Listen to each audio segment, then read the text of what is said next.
Money on my mind, looking for a dime. James Locke in the house, gonna help you shine.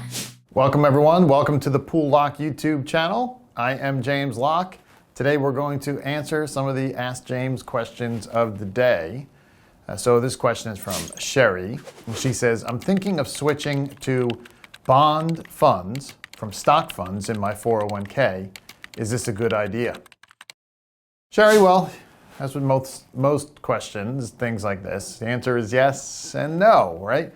Bond funds are generally considered to be more conservative than stock funds. So if you're worried about the stock market dropping because of a black swan event, like a major war, a geopolitical issue, well then okay, at least that gives you some protection there. But please understand that they're not what we typically talk about on this show, right? We typically talk about bonds and bond-like instruments, not bond mutual funds. What's the difference? Well, the difference is that when you buy an individual bond, you get two assurances that most retirees and people approaching retirement really appreciate. First, you get a fixed interest payment for the life of the bond. And most of the bond-like instruments work the same way.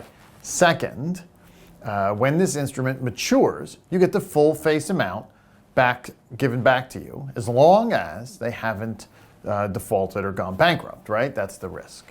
And so, you diversify to help protect yourself from that risk. But you see, when you own a bond fund, neither of those guarantees exist. Why? Because if you own a bond fund, first of all, the interest rate can and will fluctuate. It goes up, it goes down.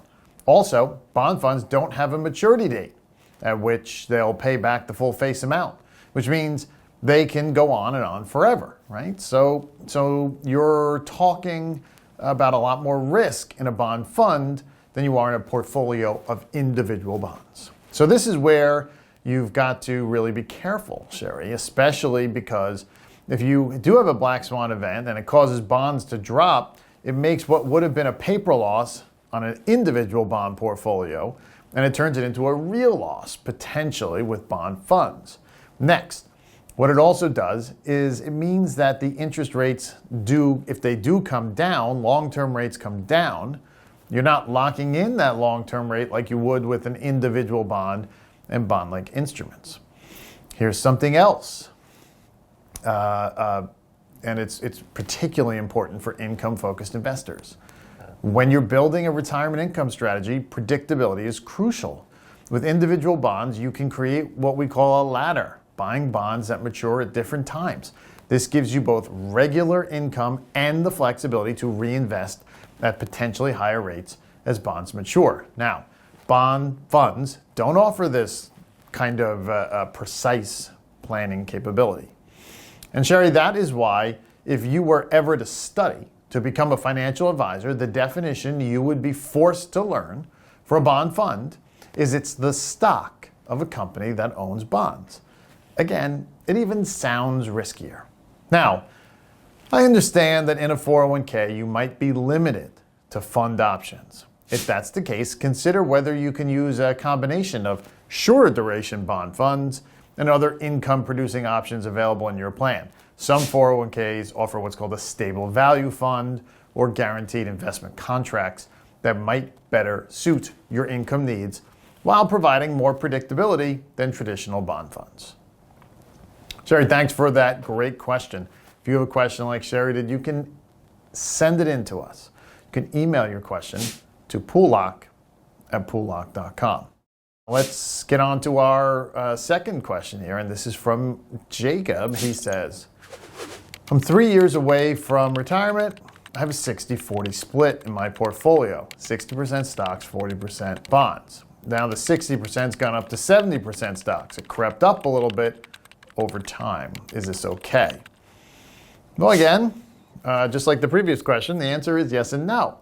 We really don't know. Here's why. It depends upon really whether or not you're generating enough income in the form of interest and dividends from your investments to retire in 3 years. If you are, because the 30-40% that's in bonds or other assets generates enough, or because you're in higher dividend common stocks, then you might be okay. Provided that if we get another major market drop, you're okay with that 70% that it's crept up to the stock market side of it. If that gets cut in half, why do I say in half? Because we've had two major market drops so far since the turn of the century, and both have been around 50% or so. So if that 70% gets cut in half, that means your portfolio drops by about 35%. So number one, are you getting enough income to hit those retirement goals in 3 years? And number two, are you okay seeing a 35% drawdown on your assets? Right now, I'm going to guess that the answer is no, right, to that, because for most people, if you've got only 30% in bonds and bond-like instruments, that's probably not enough to carry the weight of how much income you need to generate for retirement. And you're probably in stocks really more for growth, not for income, if you're like most, which means that you probably have to make some shifts. And again, Jacob, you can either, if you want to, you can get more income and lower your risk. Well, then you can, maybe go 50-50 portfolio, or 40% stocks, 60% bond portfolio, and now you get more income and you lower your risk. Or if you're okay with the risk, but you just want more income, then maybe you need to look at higher dividend stocks and stock strategies. Let me expand a bit on those kind of dividend strategies, because this is crucial for income-focused investors. We're not just talking about any dividend-paying stocks. We're looking at what we call dividend aristocrats, right? Companies that have consistently increased their dividends for 25 years or more. These stocks tend to be more stable companies that can provide both income and some inflation protection, through kind of growing payments. Now, you can get 4% or more in a stock portfolio that still gives you some upside potential. So that may be an answer for you. But again, I just don't know your situation personally, Jacob. But my best guess is that you probably need to make some changes to get more income 3 years out of retirement. Now, you should be generating all the interest and dividends right now from your portfolio that you're going to need in those 3 years. Don't push your luck, right? Don't wait too long. And again, if you don't think a 35% drop in your portfolio in retirement would be appetizing, then you need to lower your risk as well. And here's another consideration for income investors. You might want to look at creating what we call an income bucket. It's a portion of your portfolio specifically dedicated to generating the cash flow you'll need for the first few years of retirement, right? And this can include things like short-term bonds, CDs, high-quality dividend stocks, giving you more confidence about your income stream regardless of market conditions.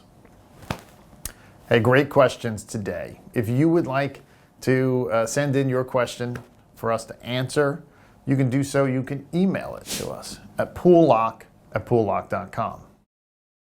If you like what you heard today, go ahead and like and subscribe to our channel. I'm James Locke, your retirement income source. I'll see everyone next time. Money on my mind, looking for a dime. James Locke in the house, gonna help you shine. Retirement is near, don't you live in fear. Listen up, my friend, let me make it clear.